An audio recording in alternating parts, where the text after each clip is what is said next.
దేవుని పరిశుద్ధ నామానికి మహిమ కలుగును గాక. ఈ యొక్క వీడియోలు చూస్తున్న ప్రతి ఒక్కరికి ప్రభువైన యేసు క్రీస్తు నామములో మీకు అందరికీ వందనాలు. దయచేసి వీడియోల్ని చూసి వదిలిపెట్టడం కాదు, కానీ ప్రతి ఒక్కరు కూడా లైక్ చేయండి. ఒక లైకు 10 మందికి చేరేదిగా ఉంటుంది. కనుకనే అనేకులకి అందేటట్టుగా మీరు కూడా దేవుని పని ముందుకెళ్ళాగా కృషి చేయండి. రండి, దేవుని యొక్క వాక్యాన్ని మరొక శనివారం చూసే భాగ్యాన్ని దేవుడు మనకిచ్చారు.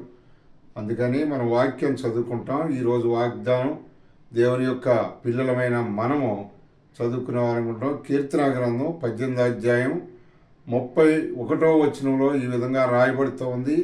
యెహోవా తప్ప దేవుడేడి, మన దేవుడు తప్ప ఆశ్రయదుర్గం ఏది?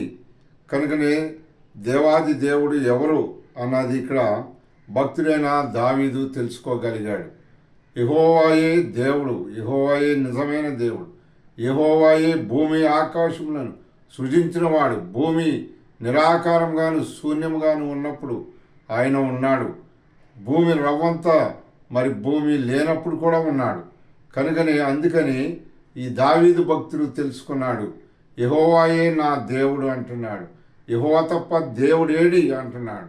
కనుకనే భూమి మీద ఉన్న ప్రతి మానవుడు కూడా గుర్తించాలి, ప్రతి మానవుడు కూడా తెలుసుకోవాలి, ప్రతి మానవుడు ఈ దేవునికి లోబడి జీవించాలి.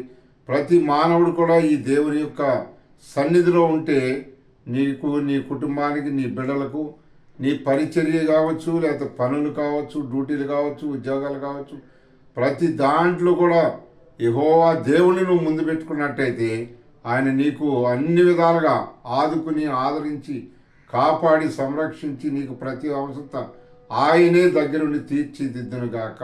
ఆమేన్.